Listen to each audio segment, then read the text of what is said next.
How you guys doing? Um, Let me first. I want to check the sound and video. Everything working okay? Yes. No. Hello. Hi, Dominic Goldfinger.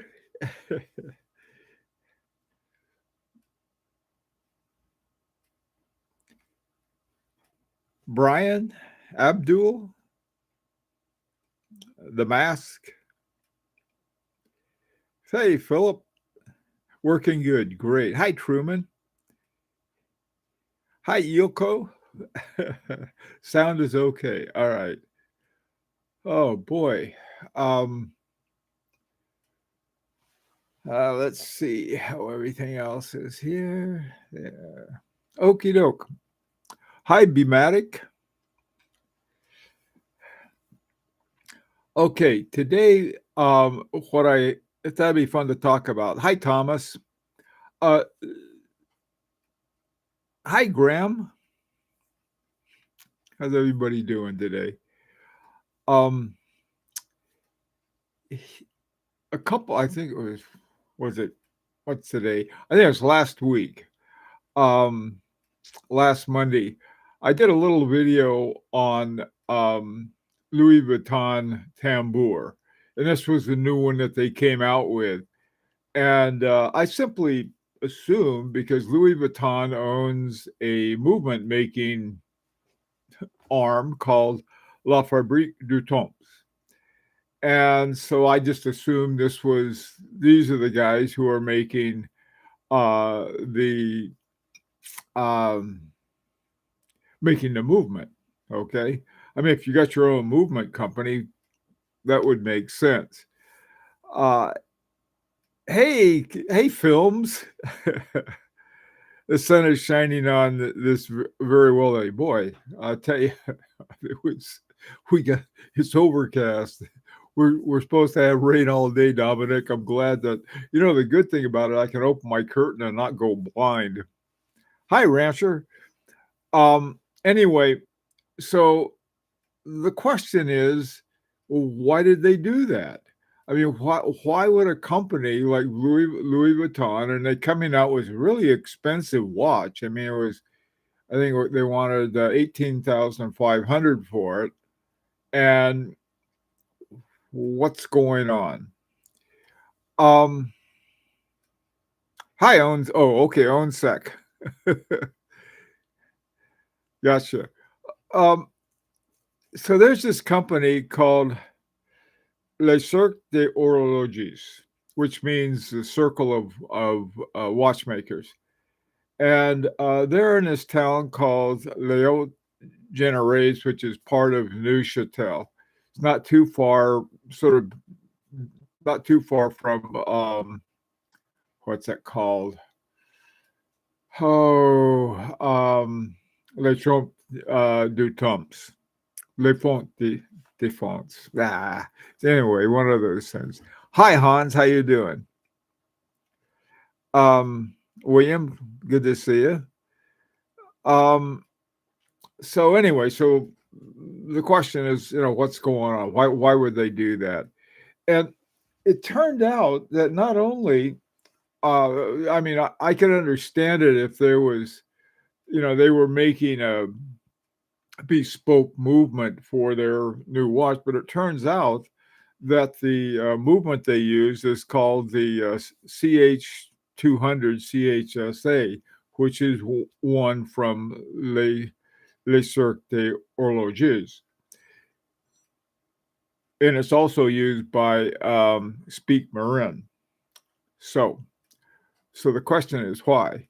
Why not use their own in-house? Instead, use not only somebody else's, but also one that's off the shelf. Well, it turns out it's the answer. At least I hope I found the answer. One I found was very just simple. The guys at Les Cercle des Horloges are experts with micro rotors. Okay. So they, instead of putting together their own micro rotor, movement for because the reason for Micro Rotor was simply to make it thinner. The tambour was sort of fat, and they wanted to put it on a diet. So anyway, so that's sort of basically the story behind it. And I thought it might be a good idea to talk about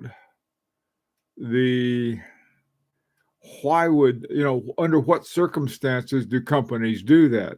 In other words, they're saying, look, if we do it ourselves with our in-house capabilities, it's not going to be as good if somebody else does it. So anyway, how you doing, Hans?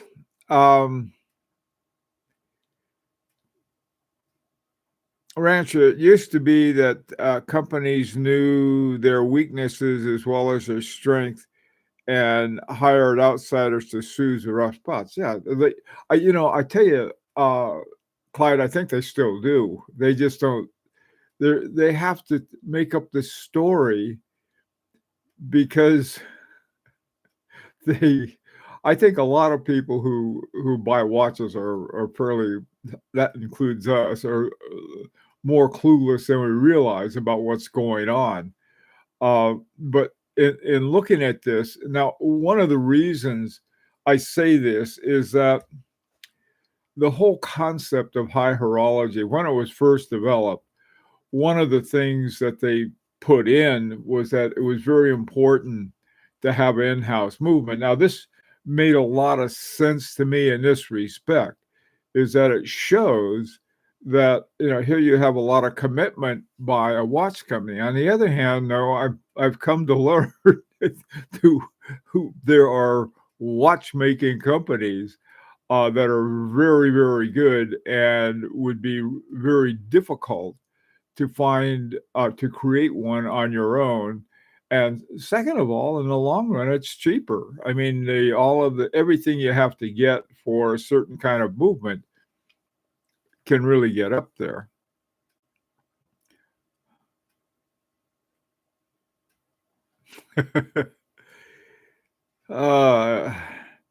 Neuchâtel is picturesque town by the lake. Yeah, that's I guess there's a canton and this town called Les I can't say it right. It's this little village nearby. So this is where Les Clercs des Horloges are located. Okie doke.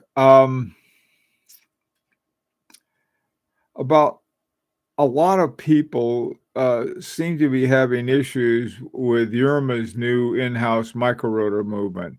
It has a tiny balance wheel and long power reserve. If you have any questions, I can ask him. Yeah. Anyway, so anyway, I thought it was sort of interesting is that what other ones are doing. Now, right now, as not a big secret, that the REEC is a group of us are having our watches made by Agenor. And when I talked to Agenor about scheduling and so forth, they said, well, we've got H. Moser, which I know they have their own in-house movement, Hermes, which I know they own 25% of Assure, Parmesan. All of these companies, in addition to the REEC, are also using Agenor as the movement maker. Now, these other companies, I think for the most part, not totally, but for a lot of them, are for the chronograph, what's it called, Agengraph movement that Agenor moves, and they have what's it called, intellectual properties on it. So it's not that, and so they can sell it to anybody they want to. And so you have sort of an interesting thing there. Now, some years ago, not too many years ago, when the Agengraph first came out, it was in both the Singer and also the Fabergé. Fabergé also had one with that. Both of them had the same movement. They were both in the Grand Prix. They both were in the same category. They both lost because they canceled each other out. Since then, among others, uh, H. Moser has gone on to win a Grand Prix prize with that movement. So it's this one. This is the oh boy, the RDC. I can say it right. Doggone it. RDC at Ur Daer. This watch by Van Cleef and Arpels. Now, Van Cleef and Arpels has no claims to being a company that makes their own movements. And they've always gone to somebody else. Well, originally, this watch, which was their men's watch, they had a Piaget movement. And then they asked Jean-Marc Redirect to come and make it into a thin automatic dual time. he said there was no way he could do it on top of the Piaget movement. So he had to start all over again and make a movement for this and nothing else. And it turned out exactly the way they wanted it. The problem is that very few people could do that. Figure out how to make the dual time thin and automatic, having you sort of put everything together like that. So I think as collectors, we need to be aware of that. Now, some companies make very, very good movements themselves. When I first looked at MeritGrman, it's a German watch company. They had this big bunch of different movements that they had, and they looked really good movements. And I don't think that I don't know that they have any that they sell to other people. They could, but I don't know that. There is a German company, the Langenheim, that had a movement called the what is it, DWV or something like that. I forgot the name of it. 3100 that they did sell to different companies, and but I think they quit doing that for some reason because they're using it in their own watches. So a lot of this kind of stuff going on now. So if somebody says, "Well, you're not using an in-house movement," doesn't mean it's not the best movement. Okay, let's see together to say, "Hey, Grumbling Foresight, how you doing?" Somehow I always missed the notification. Oh, okay. Anyone has tips? Yeah, I'll make it easy. Every Saturday morning at 8:00. How's that? And then they're posted on, I don't know, all these different ones, grumbling. But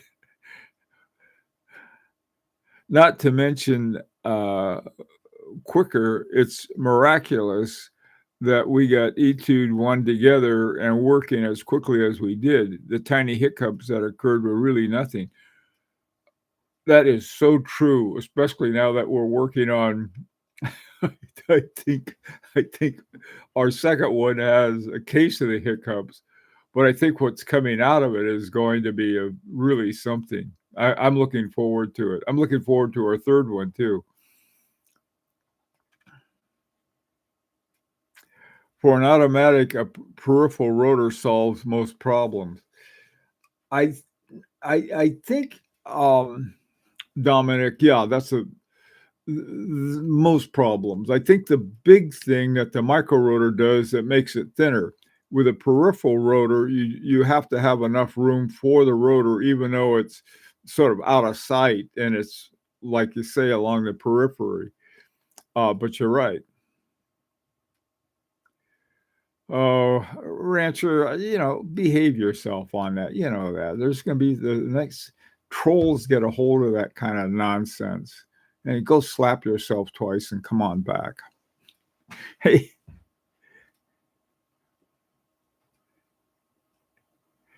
There you go, Brian.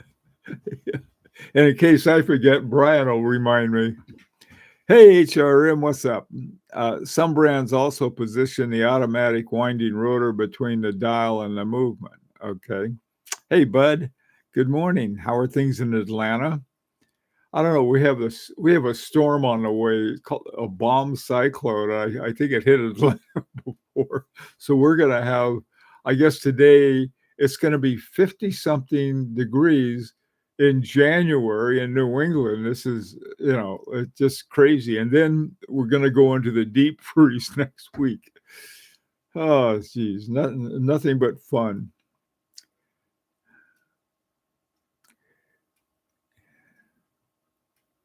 Lee Van Cleef made some good watches. Yeah. Benzinger. Now, Benzinger, the thing about Benzinger, did he do much with movements other than decorate them? I'm saying that because I don't know, not because I just know like companies like Benzinger are more on, having an engraved balance cock and, really very good looking, or some of the other things too. I think that some companies, I know some companies do, and that's like the finishing. And so, because I know some parts that Agonor gets will be finished to a certain degree. And so, like, how much finish you want? You want a whole lot, and this is expensive, or you want hardly any, and that's cheap. We always sort of go in the middle and then ask Matthew what we should do. Hey, Thomas, it looks fairly high horology. Would you say that a modified off-the-shelf Unitas could be considered high horology? See, that's one of the things in high horology that they stated as important was the finishing. I think there's more to it. I mean, the beyond the case and the dial, you can decorate those until the cows come home, but it's still sort of the basic watch itself. And I mean, you can do a very good job of it, but still, it's has very little to do with horology in the sense that it centers around the movement. Now, if you have really, really nicely done parts, like in Philippe Dufour's, his stuff is just amazing. Um, that's another story, but that's based on a movement on the simplicity or the duality that is much more than uh, essentially like a Unitas or an ETA or even a Solita that's been prettied up. The different, oh God, what do they call it? The different levels of ETAs and Solitas, there are improvements. Each one has something that's better than the one before it.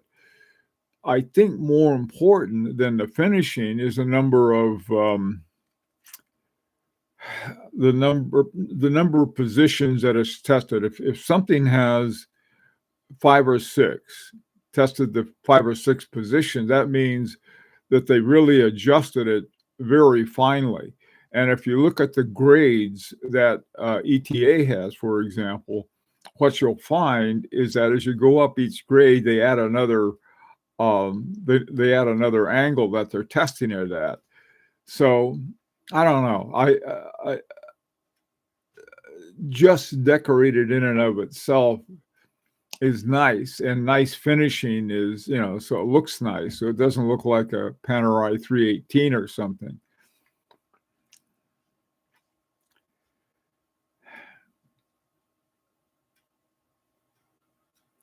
Hi, BMatic. Thoughts on the Tudor Submariner? How are their movements? I found one a year ago at Rolex.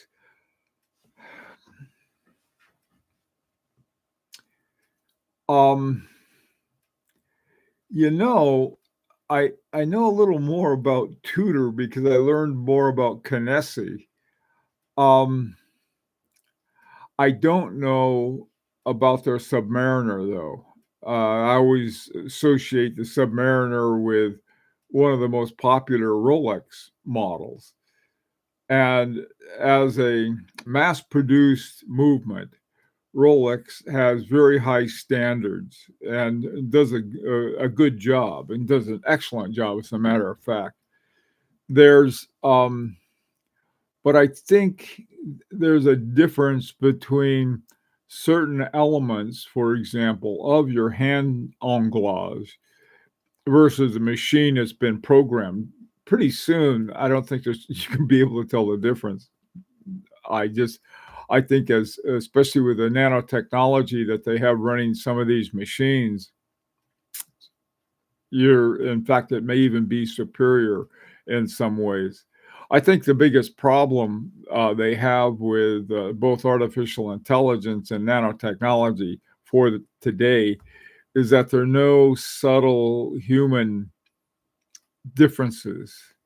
It's sort of like having a Mona Lisa that's been created by artificial intelligence versus one done by what was it, Michelangelo or Da Vinci? I forgot which. Okay, what do you got? Consider the Unitas 6497 and 6498 converted pocket watch movements. That's been improved and perfected over a century. Yeah, no, listen, I happen to like those. The thing about it, Rancher, is they're, I guess, the quality of every single part working together with every single other part.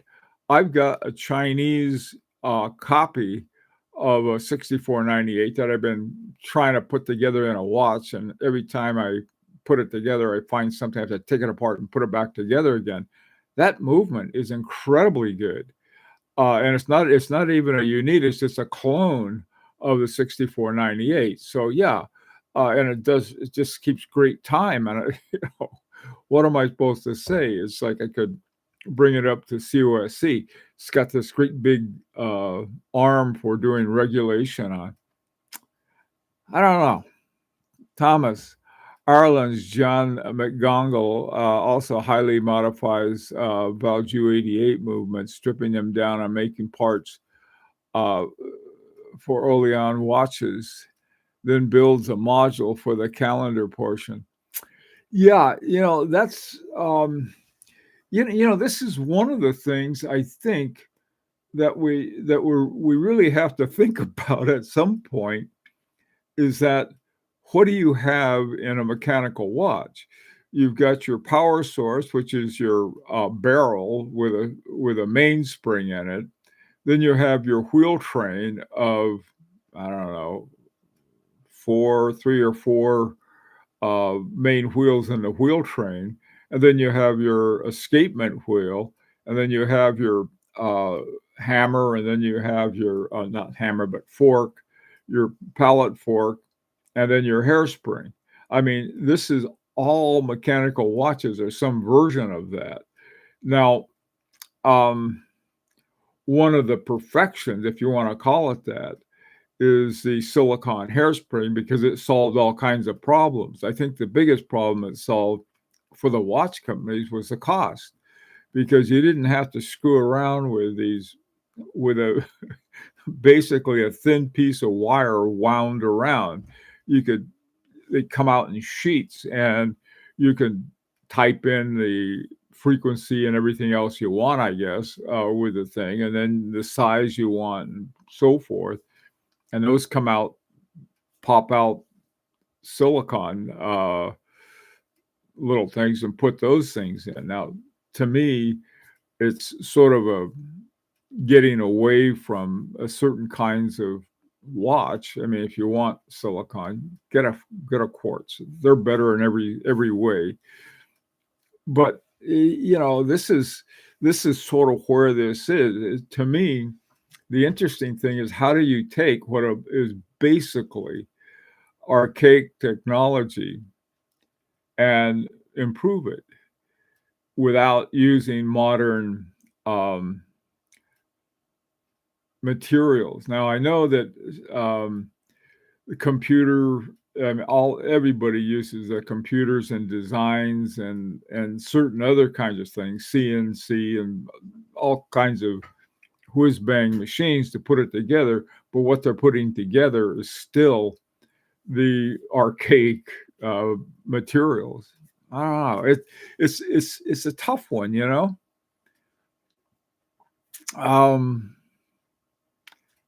Do I think Mont Blanc is offering enough quality for their pricing? Sam's dad. I think, there are all kinds of things that have to go into a decision. Recently, some companies apparently have been making sort of good decisions because of certain changes that have taken place.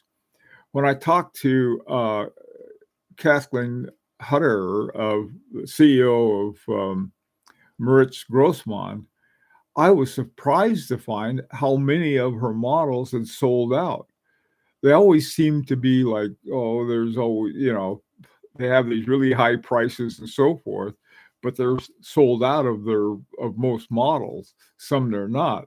Same thing happened with Parmigiani and also H. Moser. Now, if you look at the history of those companies, selling out any model wasn't the usual thing, and so there was some kind of decisions that had more to do with how the market was working in relationship to their watches than it has to do with sort of let's figure out this little wrinkle in the horology of the movement.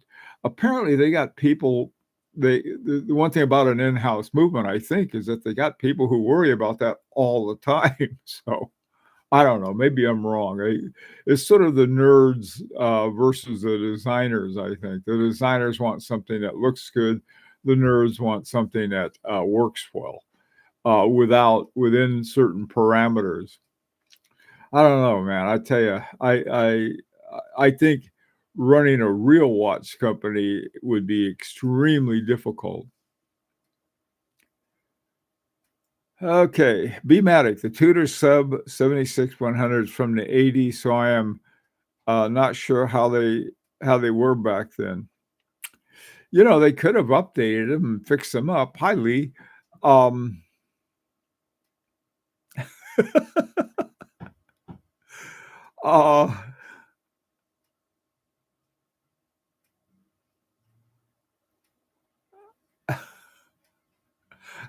little. Oh God, Lee, if you didn't live at Fracking Gulch, you wouldn't have the shakes.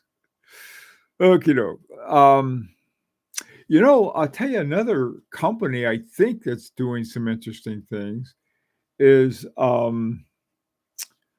Murphy. What's his name? The American watchmaker.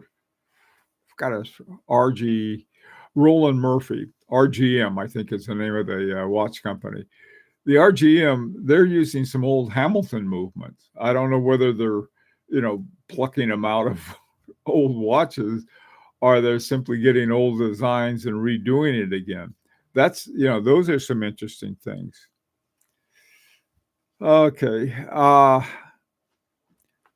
Grumbling. This is a very likely to be the anecdotal, but the Kinesi movement in my Tudor Black Bay has been giving me minus 0.8 over the past 111 days. That's pretty good. Actually, it's really funny, Grumbling Force. I don't know. Well, there's sort of a. Have you seen the factories for Kinesi? They have a reddish one for the Tudor side, then they have this gray one for the Kinesi side. The Kinesi I was surprised by the number of different companies that use Kinesi. One of their main customers and also part owner, I think they own 25% of it, is Chanel. And they have they have their J12 made there. On the other hand, they have their own in-house movement that I don't think is Kinesi for making their Chanel 1. And that's the one that I think what they're using is the parts. They get all the parts from Romain Gauthier. So you have all of this other kind of stuff going on. And sometimes I think we, myself included, are simple wits and it's thinking, well, is it in-house or not? And if it's not, it can't be as good. But that seems to be no longer true. And then some in-house movements are probably better than others, I might think.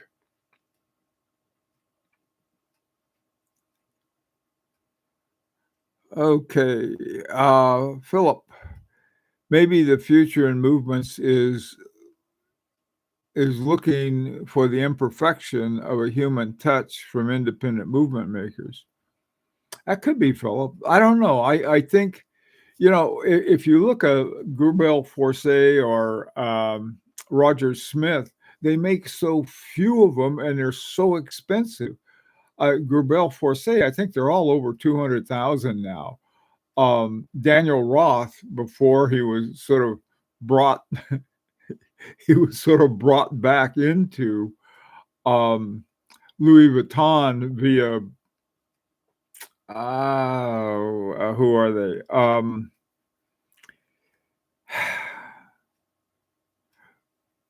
Bulgari, who bought the name, but then Louis Vuitton, LVMH owns Bulgari, so they brought it back. I don't know what they're going to come up with, but I know that the watches that Daniel Roth had been making under some screwy name that he had, so he wouldn't get in trouble, was like over $100,000, and there was a waiting list on that, but it must have been. I mean, he was making like 1 or 2 watches a year and doing pretty well with that small output. I don't know. There's so many different things going on. I just don't know. Okay, Grumbling. In terms of mass-produced watches, I've been pondering whether to push toward in-house over the past decade had been net possible. The old ETA-powered Seamasters were much thinner than the current one. This is the thing. ETA is a lot of different things. Unitas, Peugeot, Valjoux, all of these older great movements are now part of ETA, and they come out with an ETA name.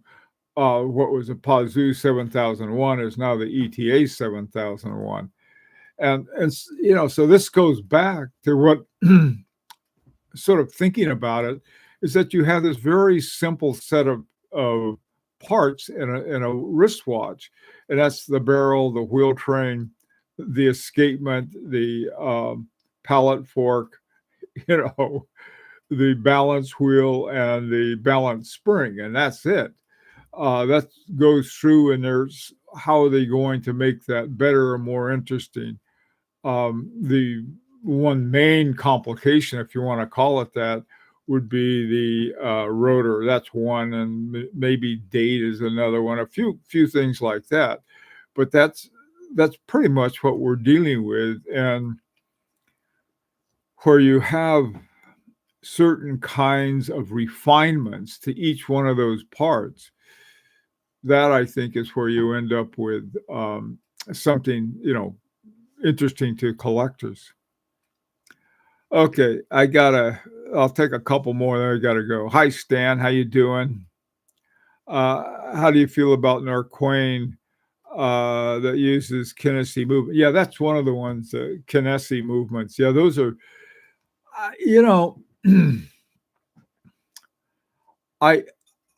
the more I learn about Kinesi movements, they're great movements. They really are. They're part of I think it it has infected in a good way by Rolex standards. Okay, that's sort of like any kind of secrets or techniques that Rolex has for turning out these very consistently high quality watches. I think Kinesi may have adopted some of those. And the Chanel, I think another thing too that it's important to realize, you mentioned Chanel and people, well, fashion watch. Let me tell you, LVMH, Chanel, Hermes, these guys have a lot of clout, and mainly clout is in the form of money. And if they want something, they have the money to pay for it. Whereas, this is why I think instead of having, some inexpensive Salida movement, they will go to these more expensive ones to the extent that they own either part or whole of a watch movement company like LVMH does with Fabrique du Temps, or they have the money to go to Agenor and get something special done. And Agenor is not cheap. I could tell you that. They're really good, but man, I tell you, what they make is certainly worth it. But okay. I like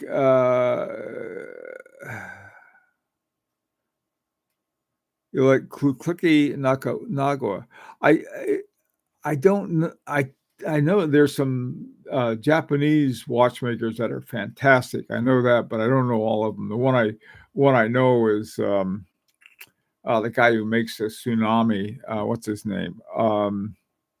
Anyway, I think that's another thing too. I think one of the things, if God knows what the politics are going to be in the next decade, but countries like China, I've always been thinking, boy, I tell you, we got to watch China. China's going to come out with some more than just a knockoff of 6498s. And if you look at the independent watch, the AHCI, Independent Watch Makers Group, which is sort of the elite independents, you will find some more Chinese watchmakers being added to it. And I think that's another area to keep an eye on. It's going to be interesting. Okay, guys, Rancher has told me my time is up, so I'll shut up. I'll just let me pick these last ones so I can. Oh,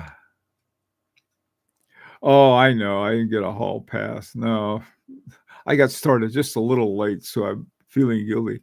Why doesn't any of those in-house brands mention the names of their master watchmaker? Some do, but you're right. Most of them don't. Most of them simply say they are brand manufactured or something like that. And even so, I mean, the question is who makes their parts. This is why I think the Caliber One by Chanel is, to me, it's most valuable because the parts they get from Romain Gauthiers, because he's one of the few independents he likes to make all of his own parts, which most don't. Milkshake time. Hey, Caesar. Okay, guys. Chris H. Okay, you love the VCNA, or so hard to find powered ones. Not many for sale. No, they're not. These watches they're for sale new. You can go to, I think if you go to Chanel, you can find them new. They're not in the bargain section. I tell you, watch. I would love to hear somebody who got a Chanel J12, because they're like, I think their list price is around 7,000, and you can probably pick them up for well under 5 with the Kinesi movement in it. It's called I think it's called the caliber 12.1, I think. And that I'd like to find out more about, because that'll tell you about the Kinesi, something about the Kinesi factory that they have, that's tied in with the Tudor factory. Jaime Asaka. Thank you, Thomas. Agengraph and Lang's chrono are one of the most beautiful chronographs. Yeah, they're amazing. They really are. Anyway, guys, got to run. Be back at 4 p.m. New York time if you're going to be around. And thank you all for getting up. Some of you very early, some of you not so much. The guys in Oklahoma are just, they're gems for early birds. Take care.